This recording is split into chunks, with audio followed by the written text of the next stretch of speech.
નમસ્કાર દર્શક મિત્રો, આપ જોઈ રહ્યા છો the times of Mahisagar news. નજર કરીએ આજના મુખ્ય સમાચાર પર।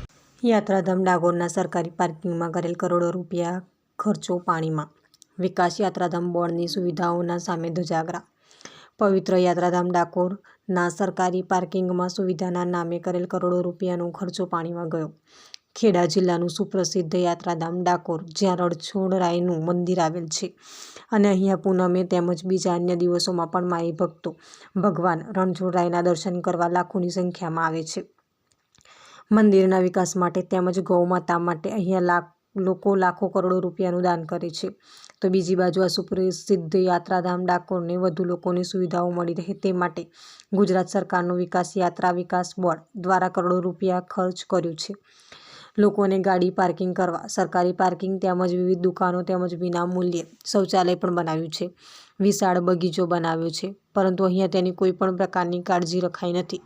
સરકારી પાર્કિંગની ઉપર ચડવા માટે ગટર ઉપર બનાવેલ રેલિંગ તૂટી ગયેલ છે, જેનાથી અનેક ગાડીઓ આ ખાડામાં પડી ગાડીના ટાયરને નુકસાન પહોંચાયેલ છે। જ્યારે બગીચો, સ્ટોલ અને શૌચાલયની કાળજી ના રાખતાને ખંડેર હાલતમાં પડી રહેલ છે। લોકો ગમે ત્યાં પેશાબ તેમજ શૌચાલય કરી જતા ગંદકીનું પ્રમાણ વધી ગયેલ છે। સરકારી પાર્કિંગ જ આસપાસ દારૂની પોટલીઓ જોવા મળી રહેલ ત્યારે કેટલાક લોકો ત્યાં ગંદકીમાં પડી રહેલા નજરે પડે છે। સરકારી યાત્રાધામોને વધુ વિકાસ કરવા માટે કરોડો રૂપિયાનો ખર્ચો છેલ્લે પાણીમાં ગયો તેવું લાગી રહ્યું છે। આ સાથે નગરપાલિકા પણ હજી ઘોર નિંદ્રામાં હોય તેવું જણાઈ રહ્યું છે। આટલી મોટી ગંભીર બાબતને પણ ધ્યાને લેતા નથી। રણછોડરાય મંદિર ટ્રસ્ટ પણ આ બાબતે કોઈ નોંધ લેતું નથી। લોકો જ્યારે દર્શન કરવા આવે છે ત્યારે તેમને કચરાઓના ઢગલાઓનો સામનો કરવો પડે છે।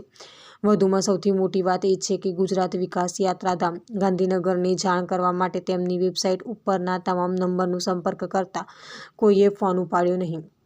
હવે એ જોવાનું રહ્યું કે આ મંદિર ટ્રસ્ટ, નગરપાલિકા તેમજ વિકાસ યાત્રાધામ બોર્ડ આ બાબતે કોઈ કાર્યવાહી કરવા માંગે છે કે કેમ, એ જોવાનું રહ્યું છે।